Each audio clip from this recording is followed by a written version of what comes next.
Yeah, I can do that actually. I've got a meeting from 11 o'clock at TSA. Excellent. Hey guys. Morning. Morning, how you doing? Very well. Morning. Which one's Peter then? That's me. Hello, Peter. We did meet about 15 years ago when I was at Orange, so Yeah. that was quite a while ago. I don't expect you to remember me.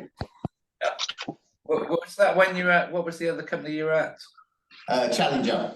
Challenger Mobile. Yeah. Yeah, that's it. So it's Justin, the guy with the larger beard on this call. Yeah. Deals with just still. Yeah. Okay. Challenger, didn't that used to be Dolphin? I remember the name Dolphin, or was that something completely different? No, that was something else. That was to do with David Wright, I think. Yeah, David Wright, Soccer or something. That's interesting. Yeah. So Tom was going to come on and say hello, but I'm not sure. Yeah. So. Yeah, we still deal with David Wright. We obviously bought his company Bounds, and Yes. So he regularly. He's into his music now, isn't he? He's doing a lot of music. Yeah, that's what I was going to say. That's what we get on a regular basis: is music being sent from WhatsApp. Yeah. So I did bump into him at the exhibition recently. So yeah, I think he's happy. Okay, well, I'll just introduce you to the team. So, Thank you. In the orange T-shirt, he's over at our Birmingham office, and Justin at Accounts HQ in Loughborough. Top and tapping away, catching up day today. So yeah, if you want to let us know, because obviously Tom Pugh put us in touch and let the guys, because these guys do all the tech and the utilities for all the sites around the UK. Yeah. So it's these guys you need to really let them know what your product is and costings and so on. And yeah, sure. Any questions about what tech they're using, whether it be cards or phone lines, etc. They'll know better than I.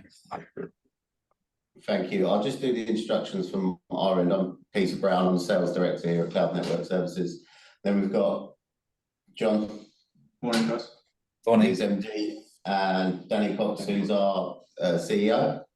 So yeah, we just really wanted to get a good understanding. It's a great deck that you guys sent over. Very impressive. I like what you're doing, creating the super fleet. You know where you want to go.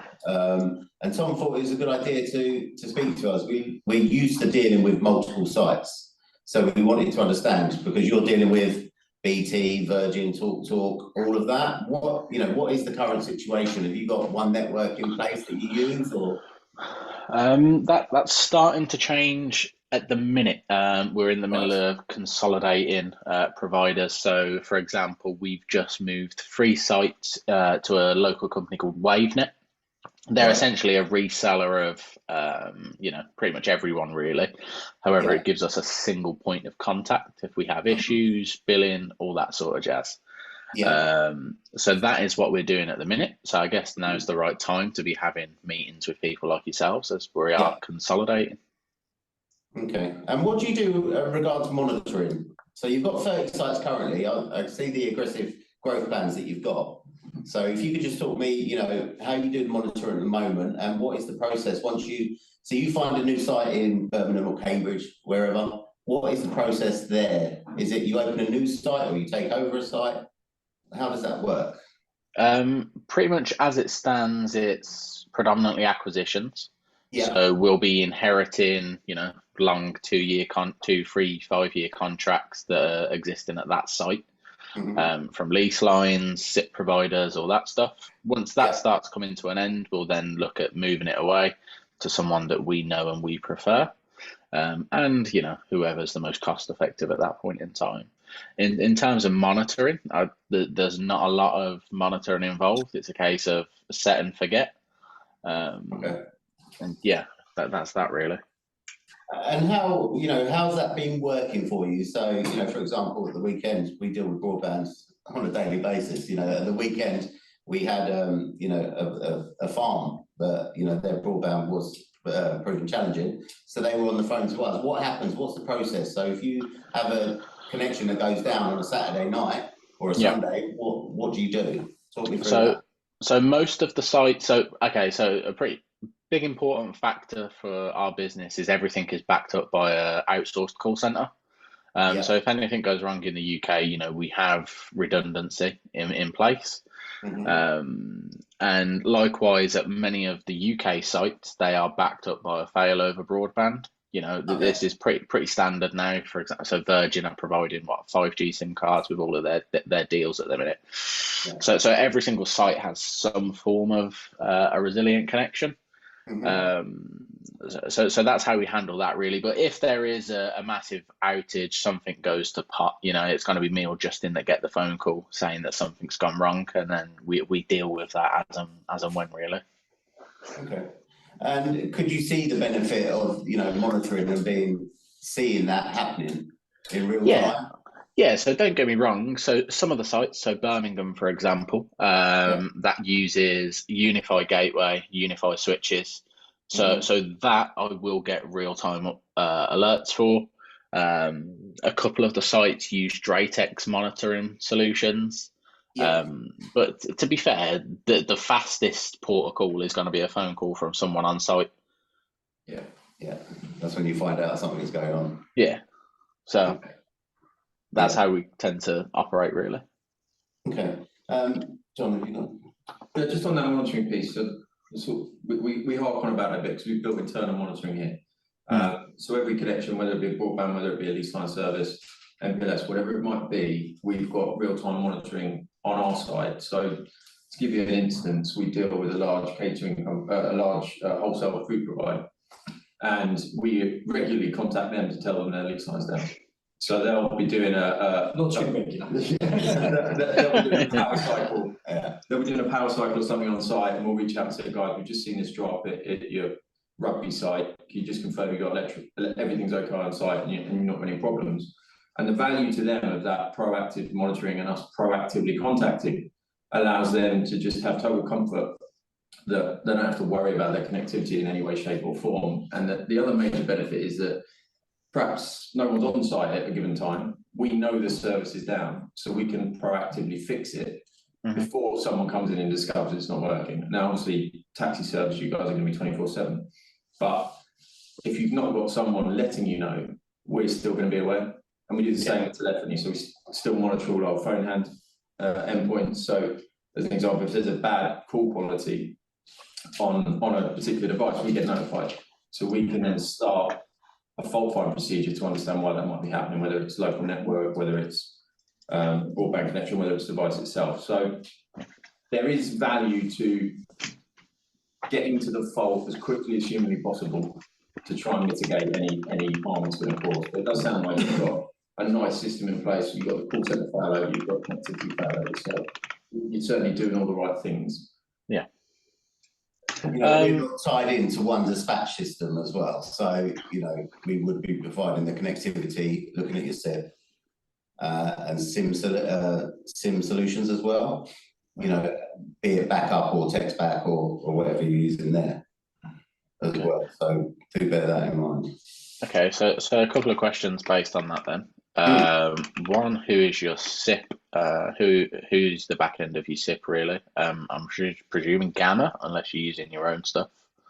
We use three providers, so we use Gamma. We Yep. also use, if you know Geocom, Digital Wholesale Solution, which is the BT platform, which realistically the BT platform is the most reliable. I know Gamma's got the lion's share of the market, but the BT service has never had an outage. And then we also have a third provider, which is a platform called Vertex IP. But we use that more from a host perspective and a SIP perspective. So the two primary ones would be Horizon and then what is fundamentally BT. Robert, you raised your eyebrows there. What was that? Just about I personally think Gamma's solution is probably a bit larger and a bit more resilient than BT's, but that's just I guess my personal view. Important thing to note though with both iCabby and actually is it iCabby? So with AutoCab we definitely can't use BT SIP. It's not compatible with Phantom. I don't know if that's an asterisk thing in general, but it's definitely not compatible with Phantom. And then the second question was, how are you currently doing your tech spec sims if given the whole fair usage issues that the UK seems to be having? Yeah, again, good question. Depends who we put it through. We do have, because predominantly our business was mobile connections originally to start with. We had those relationships with network. So depending on the amount of SIMs, we do go to the network and speak, and our relationships with them do help. Yeah. So depending on the amount of texts going out, you know, and if we can do some clever stuff on gateways, we can do that. Or we do have relationships with wholesale text back providers as well. Yeah. Yeah, because, you know, we run into an issue probably 12 months ago. I mean, BT, they've been fairly reliable for us over the past 12 to 18 months, which doesn't make sense given their connection with EE, because, you know, we got kicked off of EE for fair usage, but it is what it is. Because, you know, we're sending upwards of about 500,000 texts a week. Just purely because of our size, and you know, switching to something like Twilio just isn't really cost effective for us. So yeah, we do have to kind of keep our options open when it comes to SMS. How many? And you're using a gateway service at the moment? Yeah. So we have. So in Birmingham, we have 32 SIM cards loaded up into a Hypermedia gateway. A couple of sites have got a few Android phones, and then we've got, I want to say, another 10 in Milton Keynes. You're doing that across what, 60 odd SIMs, 50, 60 SIMs? Yeah. Important to note with that, they're all loaded into the gateway. The gateway handles the SIM switching on its own. We're not swapping out SIM cards each week or anything like that. Out of interest, is that gateway capable of passing any other form of traffic, or purely SMS? Yeah. You can. We can do our marketing stuff through there if we really want to, but we don't. We can pass data out through webhooks if we wanted to. You know. So, for example, 12 months ago, I started looking at and speccing out a WhatsApp gateway solution, and that was. Yeah, and that was using the Hypermedia as a middleman, essentially sending the text messages on, because AutoCab didn't have webhook functionality at the time. It's one of the big things, because that's what the network look for. They look at how many elements of the SIM are being utilised. So if you're passing voice and data traffic as well as the text, much less likely to get discovered as a gateway SIM than if you're purely hitting out SMS. So it's definitely worth, if you've got the capability, just passing traffic on those SIMs wherever you can. Yeah. Got you. So Robert, just going back to, so I know you guys are very very hungry in the acquisition side of it. So when you get you acquire someone, you know, what do? Do you go to the office? Do you check out the cabling? Do you check what they've got? If there is a need for any cabling refresh, anything like that, who does that for you? To be honest, there's not a lot of due diligence done in that aspect. It's more of a case of John and Dave. They'll do the deals, and you know, everything makes sense financially. And then we'll clean up the tech stuff kind of afterwards. As long as we get, you know, domain names and, you know, provider details for telephony and all that jazz. Everything else kind of gets done after the fact. Right. But if, you know, a place needed a rewire, depends how far it is. So if it's, you know, in the Midlands, I'll happily go do the rewire myself. Yorkshire, definitely pay someone else to do that. I guess it completely depends. You know, we have the ability within the group, you know, and you got me, Justin, who are able to do it. Then it just comes down to time, really. Okay. Where we see ourselves, you know, because we're not tied into one provider, you know, you tell us, right, we've got this new site, we can get an engineer to site, we can tell you the best connectivity, the best backup solution, and then if you can share contracts with us, the incumbents contracts, we can look to put a solution in place to bring that in-house, instead of, you know, trying to bolt in monitoring and everything in what they've currently got. It would be good to bring it across, and then you've got one fleet, you know, one pane of glass that you'll monitor every connection that's happening. It's a horrible term, but one throat to choke. Fundamentally, anything breaks anywhere, Yeah, you're phoning one person. Exactly like you said, what you're doing with WaveNet on those 3 sites. You're not having to waste 10 minutes trying to find out who you're meant to contact. You know, the minute you pass it over, it's going to be dealt with. And I think that to me, from an efficiency standpoint and time saving, you say yourselves with regards to, finding time to get the cabling done. Obviously your time is valuable, so you don't want to be wasting it. Yeah, plus my fingers have become quite delicate recently, so it's don't want them aching. So it's just, we can see from your presentation, your plans, and we can take that side of the pain of the acquisition and say, look, these are going to be your best options for connectivity, whether it's Virgin, TalkTalk, BT, whoever. This is going to be the best. Not every site has great mobile coverage now. So, we have engineers that can go out and they can get you, we've got some sites that are running 250 meg down from a multi-SIM solution. Yeah. So it's those challenges that we bring to the party as well.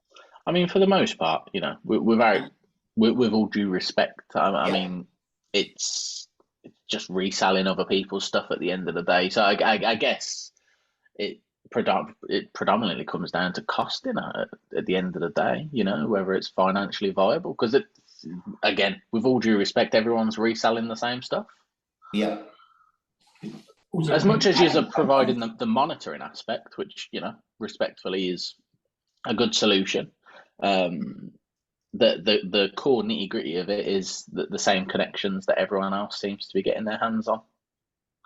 Yeah, there are some clever stuff that we can do that is quite unique. We are getting approached by a lot of people that do very similar to us for the SIM connectivity now, because I feel that is one of our strengths now. A lot of sites within London. We had a site the other day within 48 hours. We had them getting 120 meg down within 48 hours. And the costs are reasonable. That connectivity is the lifeblood of business now, isn't it? Yeah. I think and where the clever stuff comes in with that, one of the biggest problems you may have come across this, if you try and run IP voice over a data SIM, tend to get an issue with SIP ALG, and you don't get voice. Well, the cleverness in that is a backhaul VPN that basically negates that completely, so you've got no concerns about running your voice over that service. So some of the clever things, but it's more about, you're not wrong in what you say, right? If Horizon goes down, Horizon goes, Gamma's gone down, right? And it's the same for everyone. It's about what happens then. And can you trust your supplier? Have they got the right solutions in place? Have they pre-built your DR plans? Are they available for you 24/7? So if it happens at 3 a.m, can you get hold of them to get the relevant things done? Yeah. And I think that is where we as a business, not only are we available and we focus on service, the whole reason we set this thing up is because we're all service obsessed. Like, there's a lot of cowboys in this world that sell it cheap and forget about you. Like, we're not those people. We genuinely really care about service and actually probably work too much at weekends, making sure customers are okay. But that's a passion for us as opposed to something we just do. But the other element is making sure that we can resell all those products. So we've gone to market, I've been in this world from that side of things as well, supplier world, that's where I originally come from, to make sure that we've got 3 products in every single element that satisfy the job properly and we have total trust in. If we don't have that, we can't offer you a full end-to-end solution. So you might get provider X that does 70% of it, provider Y does the other 30%, but then you're not one throat to choke. So we just work very hard, despite the fact there are other people's products, to make sure that we can do all of them. So your experience is, it's just CNS. You don't need to know that we're actually dealing with 14 parties on the other side. But we've gone out and done that work to make sure we've got the right relationships, the right routes to be able to support you properly. And in all intents and purposes, it may as well be our infrastructure because we manage it that well, if you know what I mean. As part of this, the monitoring and service stuff that you guys are doing, are you providing anything for SIP redundancy?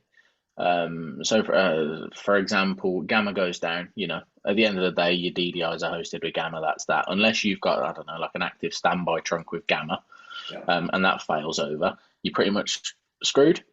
Yeah. Now, there's a firm in Sheffield that I'm not quite sure entirely how it works.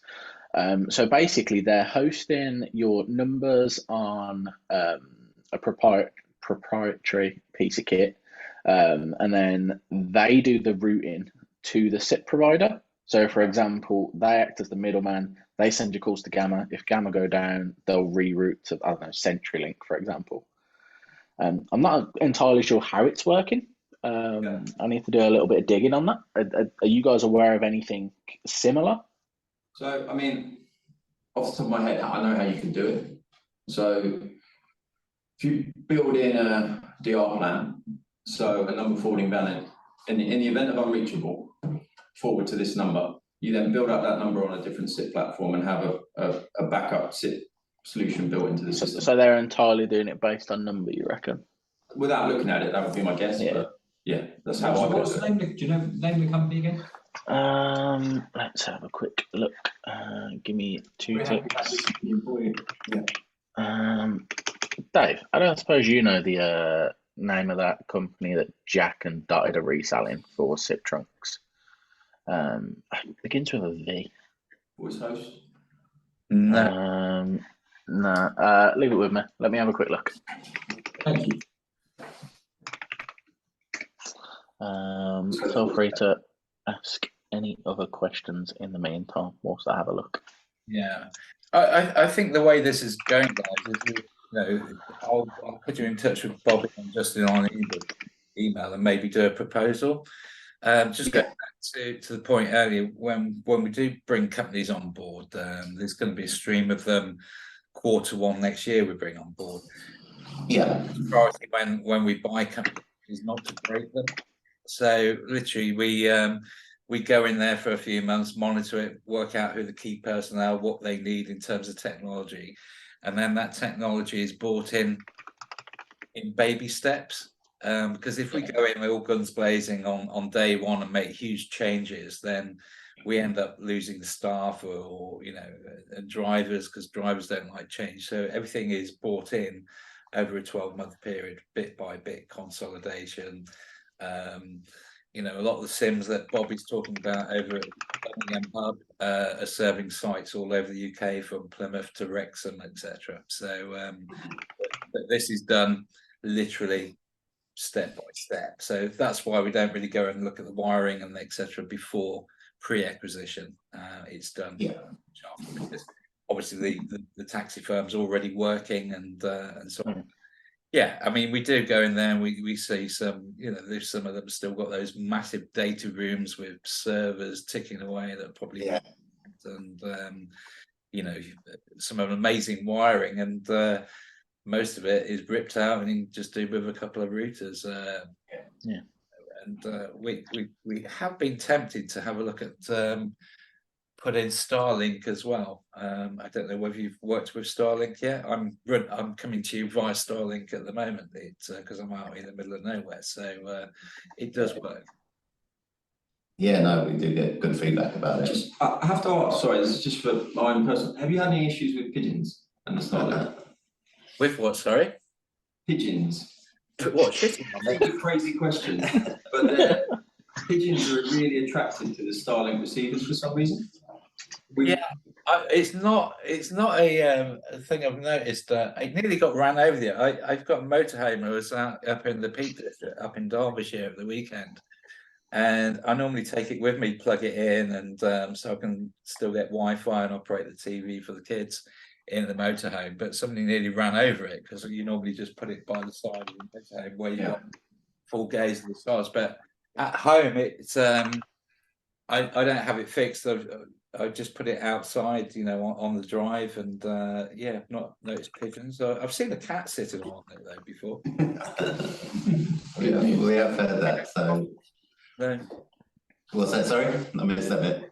Yeah, I've not had any problems, and because I've got 4 kids all using devices, and I find you don't get any lags in it. It's a lot quicker than BT. BT was always a bit unreliable here. So I think I pay 85. it was £75 standard for a fixed location, but I upgraded it to 85 because I did a tour around Europe in the motorhome in the summer. So I could use Germany and Romania and Hungary, Austria, and it picked up the signal fine. That's pretty cool. Yeah, brilliant. So yeah, no, that's what our job is, right? You tell us you've acquired a new site. You know, this is what they've currently got. What can we get there? We find out. We tell you the best available, the best backup available, and you tell us, right, when can we get that in? When can we start monitoring? And we take that hassle away from you, and that's what we want to do for you guys. So take the connectivity side, there's all of that, take it away from you, manage it for you, and we just report back to you if we need your, if there is a problem, what do you want us to do? So that's what we're currently looking at. So you've acquired sites over the last few years now. Where are the contracts? Are they all over the show at the moment, or have you tried to streamline them? I think Bobby's been streamlining, but they're still all over the place. And of course, a lot of those, because you get involved in these rollover contracts, which are a pain in the what's it, aren't they? So Yeah. it's that window of opportunity, and you're in for another 2 years, year, or whatever. So that's another thing. The timing of changing of all these contracts is all over the place. But Bobby and Justin know better than I am.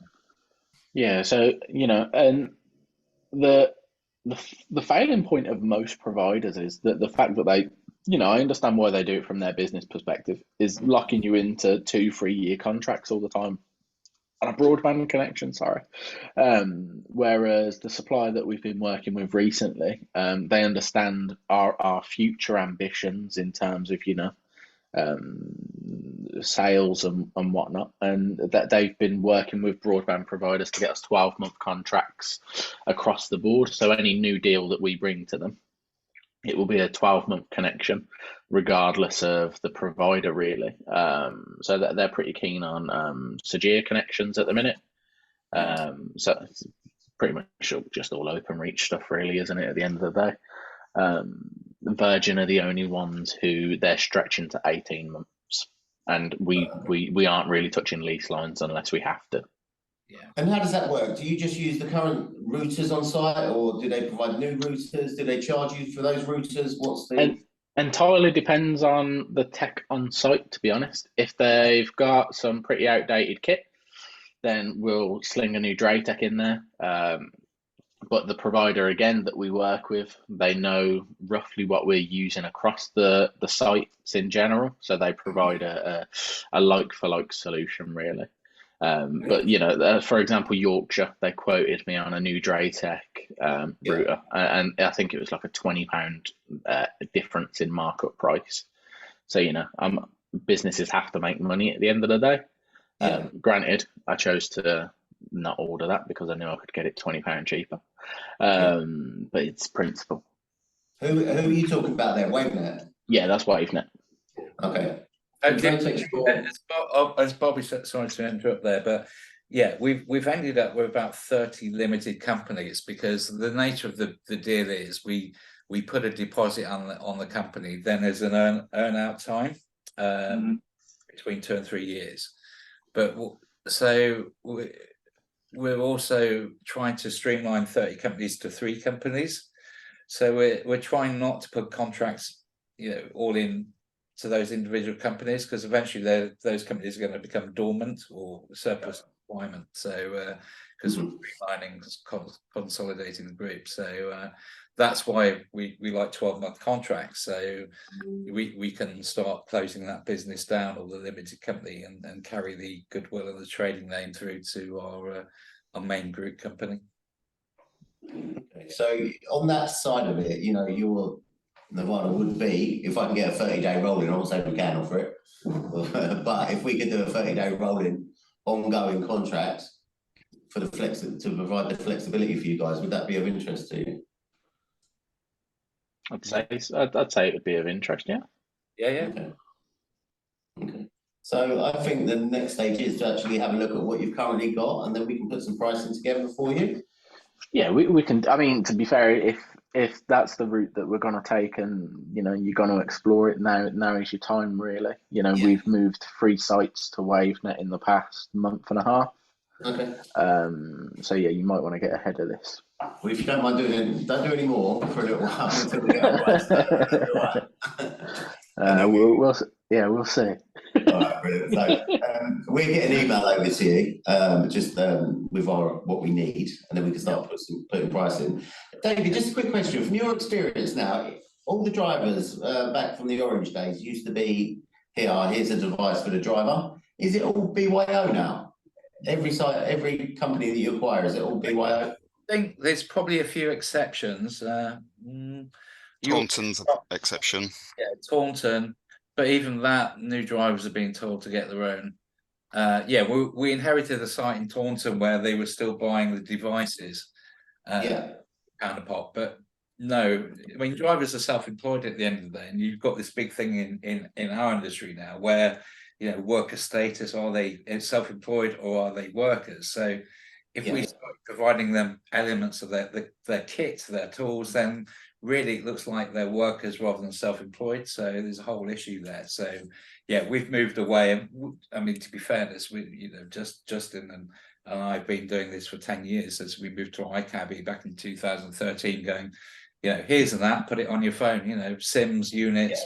That's not a problem. But I mean, same with Uber, that model as well. You know, they don't provide phones and things anymore. Yeah. We got sick of drivers coming in Friday afternoon with broken screens and that malarkey, you know. And we spent our life, you know, repairing these damn things. Yeah, I'll see that. Look after them a lot more when they're their own. Yeah. Okay. We're getting Likewise, we do have the database of, you know, literally tens of thousands of drivers across our sites. And Bobby is putting together like a driver perk thing. So if you think deals for drivers, we're able now in the driver app to put offers, and that's something we're launching very shortly. So we're going to have that offers on insurance, offers on this, and obviously, I think the aim is to take a bit of a commission on sales on that as well, isn't it, Bobby? So if you've got any offers for that, we can put it. So every driver that is active on our system, they can access your offers, you know, and data plans, SIM cards, all that sort of stuff. If you wanted to put some stuff together, feel free. Yeah, good idea. Good idea. We can support all of that. We do have a repair centre, and we can offer, you know, refurbished, graded, new handsets. So, you know, that may tie in nicely with our sister company. Yeah, as well. Any other questions? So I just want to check on the phones. See, they're their own phones.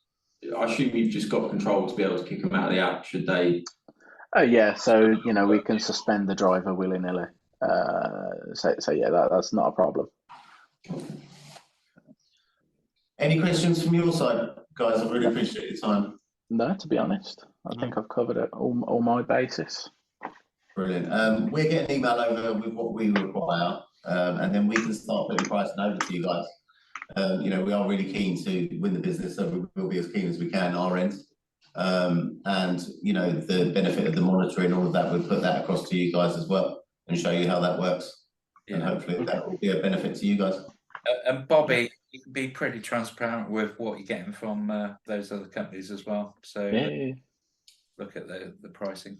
Well, yeah. So the prices that we've been getting are very competitive. So there's no harm in sharing that, to be honest. Because if it can be cheaper than what it is, then you know everyone's laughing. Appreciate that. Well, brilliant. I'll get over. Really appreciate your time. Any questions, just reach out and we'll get an email over to you guys. Excellent. Brilliant. Cheers, guys. Thanks for your time. Lovely to meet you. See you later. Thank you. See you later, guys. Bye.